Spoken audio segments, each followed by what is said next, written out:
Hello there and welcome to Preston Builds. So I have this dead space at the end of the road where it looks like cars and minifigs are basically just going into the clouds. I've come up with the idea just to wall it up, make it look like it's city limits, and that way it doesn't look like the minifigs and cars are just staring into nothingness. So let's get into it. Okay, so here is the wall. I've gone for a kind of rundown, beat up look to it, and I've added some posters that people have put up along the way. You know, you want some guitar lessons? There you go. Who is Spider-Man? You know, stuff like that. Also here, where the wall goes off at an angle, I've kind of made it look like weeds are growing through the crack. That's just to break up the grey a bit, add a bit of colour. And I've got this space now behind the wall, so I came up with the idea to build a facade building, so it looks like it's a different building on the other side of the wall that's not accessible. I think that will fill the space really nice and cover up that cloud in the background there. So here we go, there's nothing too fancy. Just going to have 3 or 4 of these stacked up just to make it look like there's a tall building behind that wall, and you're only going to see the front of it. So that's the only thing that needed to look appealing. The rest is just some bricks thrown together.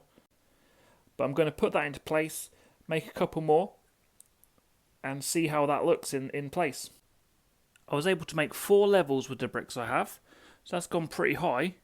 And yeah, really like how that fits in there with just behind the wall. That's turned out really good. So I've just made this little tree build as well, just to fit next to the building, just to cover up the gap a little bit more and add a bit more detail to the area. Does anyone else continuously knock this part off the building when you're working in the city? Okay, the tree is in and it doesn't look too bad. I realise that the wall's quite short, so when I start to work behind the Daily Bugle, I'm going to have to extend that a bit, I think. Just going to add some finishing touches to the sidewalk, and then we should be done. So like I said, it's a slightly run-down part of town, where you've got a dumpster there overflowing with trash, and the rats checking out what's about. You've got your homeless guy collecting what he can find. You even got a payphone. You find payphones in run-down parts of town. That is the area finished, and it looks a lot better.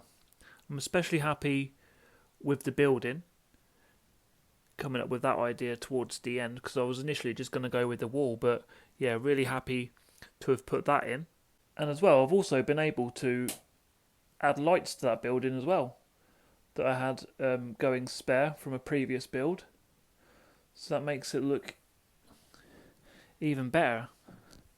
I really enjoyed doing this facade, and I actually want to do another one for over behind Assembly Square and the ice cream shop to cover up that power socket, because it just, you know, it's a sore thumb in the wall there. But if you build one to cover that up, that'll be really effective. I think I might have a similar amount of space, about 6 studs, so that'll be good. Let me know what you think to the area, and don't forget to like and subscribe if you haven't already. And thank you very much for watching.